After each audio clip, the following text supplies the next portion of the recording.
안녕하세요. 복 있는 사람이 즐기는 오늘의 큐티입니다. 오늘 묵상할 말씀은 레위기 16장 1절에서 10절까지의 말씀입니다. 아론의 두 아들이 여호와 앞에 나가다가 죽은 후에 여호와께서 모세에게 말씀하시니라. 여호와께서 모세에게 이르시되 네 형 아론에게 이르라. 성소에 휘장한 법궤위 속죄소 앞에 아무 때나 들어오지 말라. 그리하여 죽지 않도록 하라. 이는 내가 구름 가운데서 속죄소 위에 나타남이라.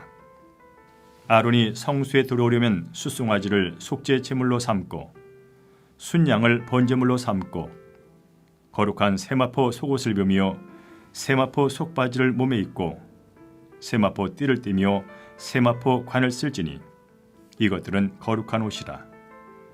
물로 그의 몸을 씻고 입을 것이며 이스라엘 자손의 회중에게서 속죄제물로 삼기 위하여 순염소 2마리와 번제물로 삼기 위하여 순양 1마리를 가져갈지니라.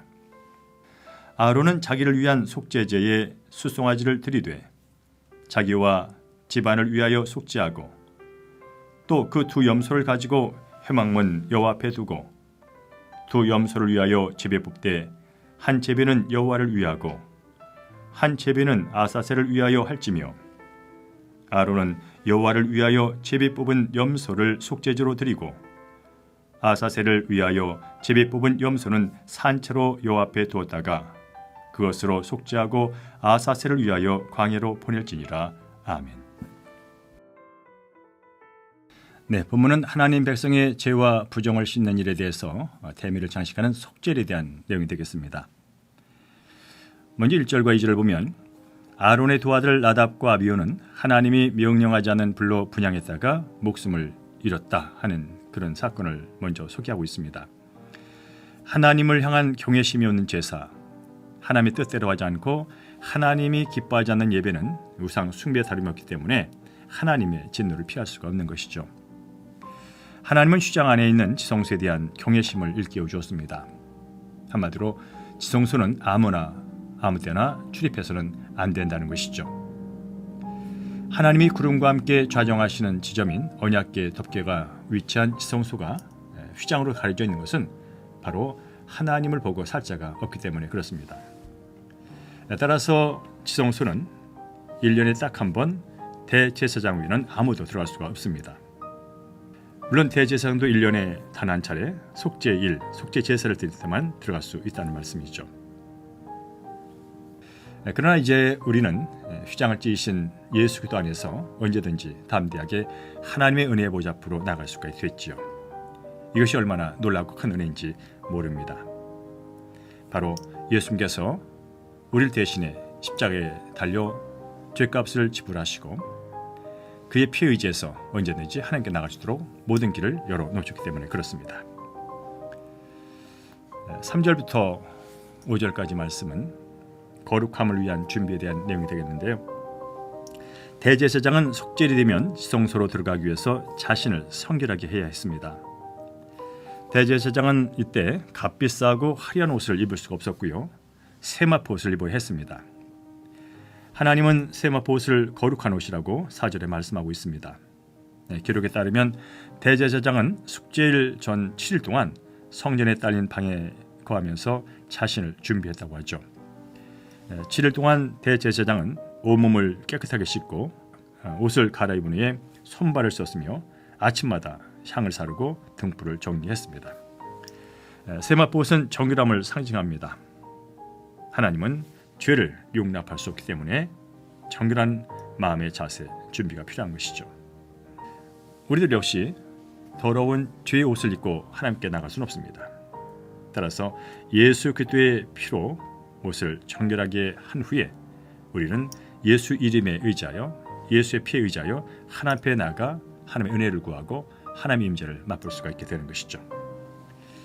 6절부터 마지막 절까지는 제사를 위한 제물과 의식에 대한 내용을 다루고 있습니다. 대제사장은 속죄 제물을 위한 숫송아지, 또 번제물을 위해서는 순양, 그리고 2마리 염소를 준비합니다. 그는 회중을 위한 속죄 제물로 잡은 2마리의 염소를 놓고 제비를 뽑았죠. 염소 중 1마리는 죄에 대한 하나님의 보상의 표시로 주게 했고요. 다른 하나는 죄를 용서받다는 의미로 광야로 보냈습니다. 이것이 바로 아사셀 염소죠. 그런 후에 대제사장은 자신과 자기 집안의 속죄를 위해서 수송아지를 잡습니다. 이는 대제사장과 그의 뒤를 따르는 사람들 모두 용서와 은혜가 필요한 죄인이라는 것을 일깨워 줍니다. 대제사장이 속죄일에 지성소에 들어가기 위한 제사 절차는 매우 복잡합니다. 그만큼 하나님을 만나는 것이 쉽지가 않은 거죠. 거룩한 자만이 하나님을 온전히 만날 수 있고 그렇지 않으면 죽을 수도 있기 때문에 그렇습니다. 그러나 오늘날은 그렇지 않습니다. 하나님께 나가는 자는 오직 예수를 믿고 예수의 공로를 의지하여 나갈 수가 있습니다. 그렇습니다. 예수님은 스스로 속죄제물이 되셔서 자신의 피로 우리의 죄를 쓰시고 희생양이 되셔서 우리의 죄를 짊어지시고 성문 밖으로 추방당하셨습니다. 매년 반복되는 이스라엘의 속죄일과는 달리 예수님은 단번에 그리고 영원히 우리를 위한 속죄를 완수하셨죠. 우리는 이 은혜에 힘입어서 날마다 하나님 앞에 나갈 수 있고 또 하나님을 찬양할 수 있고 하나님의 임재를 경험하며 살게 되는 복을 누리며 살게 되는 줄로 믿습니다. 다시 한번 언제 어디서나 하나님을 찾고 만날 수 있는 이 은혜가 우리 안에 있음을 감사하면서 하나님께 영광을 돌립니다. 자, 말씀 기억하면서 적용 질문 이어가겠습니다. 하나님 앞에 나가는 것에 제약이 없다고 해서 경건한 마음마저 소홀하진 않습니까? 우리의 구원을 위해서 희생을 치르신 예수님 은혜에 어떻게 감사하며 살고 있습니까? 이제 두 눈을 감고 기도합니다. 아버지 하나님, 예수님의 피와 공로에 힘입어서 언제나 하나님 앞에 나갈 수 있는 은혜를 주심에 진심으로 감사와 찬양을 드립니다. 우리의 죄를 용서하여 주시고 뿐만 기억하지 않는다고 말씀하신 그 은혜 다시 한번 감사드립니다. 오늘도 하나님이 계신과 하나님을 찾는 자들을 만나 주시고 상을 주시는 하나님을 바라보면서 거룩한 삶을 이어가게 도와 주시옵소서.